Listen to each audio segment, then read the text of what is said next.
Hello everyone. Today we have DMR162M1, which is a demand controller plus multifunction meter. You can use this device in two ways: as a standard multifunction meter and as a demand controller to keep your electrical demand within limits using two relay outputs. We have two relay outputs on terminals. Relay 1, terminals 5 and 6. Relay 2, terminals 7 and 8. Whatever demand set point you program, whether in kW or kVA, once the demand crosses that limit, the respective relay will turn on. Using this relay output, you can disconnect a particular load and keep your demand within the contracted or desired range. Now let's look at the wiring. Terminals 1 and 2, line and neutral, voltage range 100 to 300 volts AC or DC. So you can power this device from both AC and DC within this range.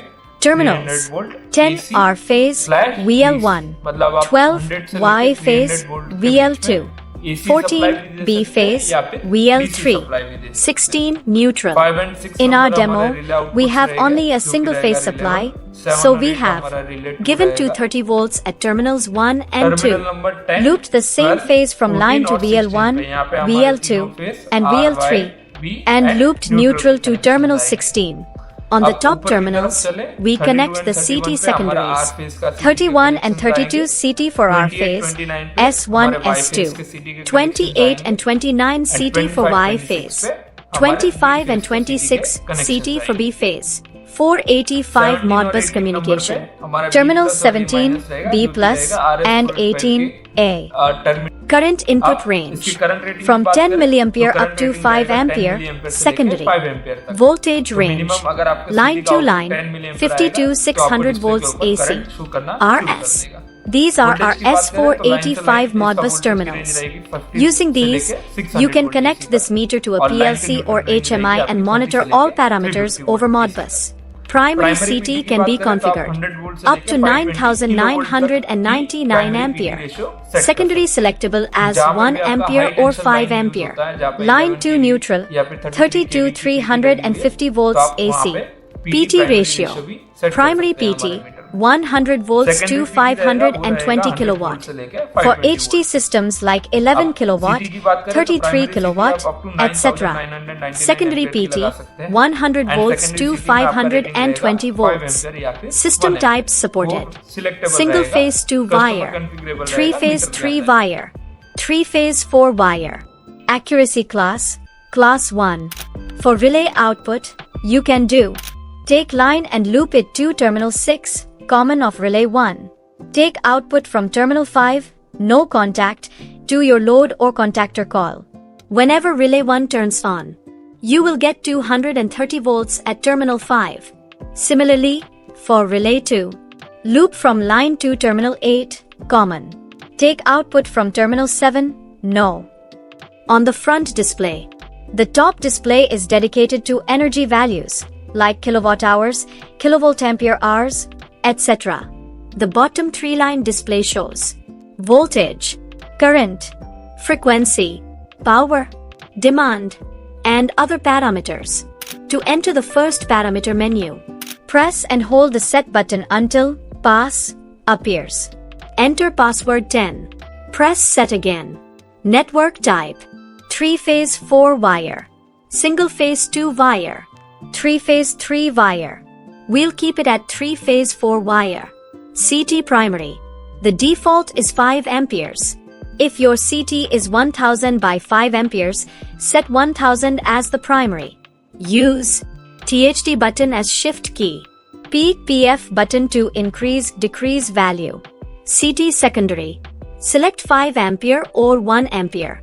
PT primary. The default is 240 volts. If you are using a PT, press THD to shift between volts and kilowatts. Use peak PF to change between volts and kilovolts. PT secondary.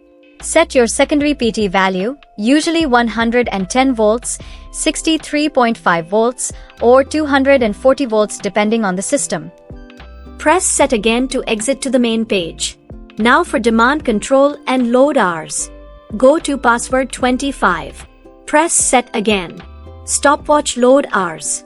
First, load hours enable disable.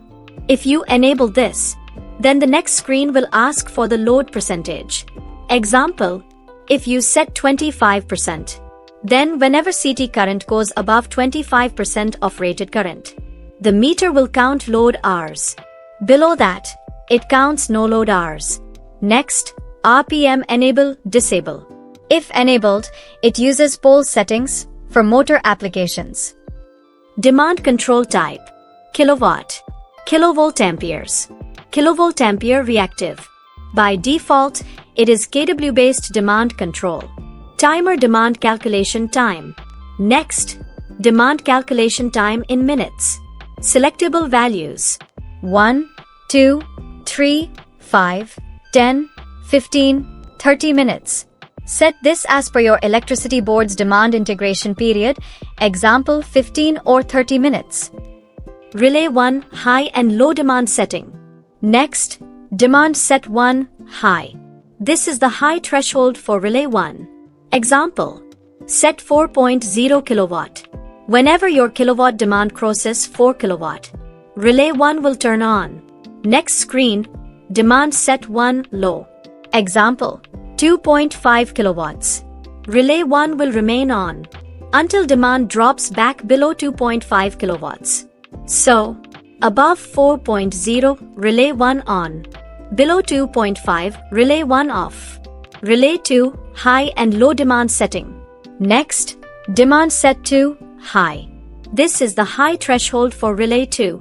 Again, you can set a higher limit for a second stage. Next, demand set to low. This is the reset threshold for relay 2. Press set to exit. To reset accumulated values, enter password 15. Press set. First option, reset all. If you select yes and press set, all energy, demand, and logging values will reset. CT/PT settings are not reset here. The next screens allow individual reset. Kilovolt hours, kilovolt ampere hours, kilovolt ampere reactive hours, load hours, no load hours, maximum demand, maximum minimum voltage, etc. You can choose yes, no for each as needed. We have 5 buttons on the front: VF, voltage, current, frequency, THD, harmonics, P, PF, power and power factor, E, energy values, set, parameter settings. Pressing VF cycles through line to neutral voltages, line to line voltages, phase currents, average voltage and current, frequency, average power factor, max and min voltage values, load hours and no load hours. First shows voltage harmonics for all 3 phases. Then current harmonics. Shows active power, kilowatt, apparent power, kilovolt amperes, and reactive power, kilovolt amperes reactive. Shows maximum demand. Shows average current demand. Shows individual phase power factor and system power factor. Shows individual kilovolt amperes and kilovolt amperes reactive per phase. And total power values.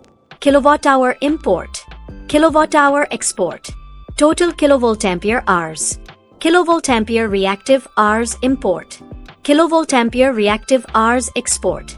So, DMR162M1 can work as a full-featured multifunction meter and a smart demand controller using its 2 relay outputs. Thanks for watching.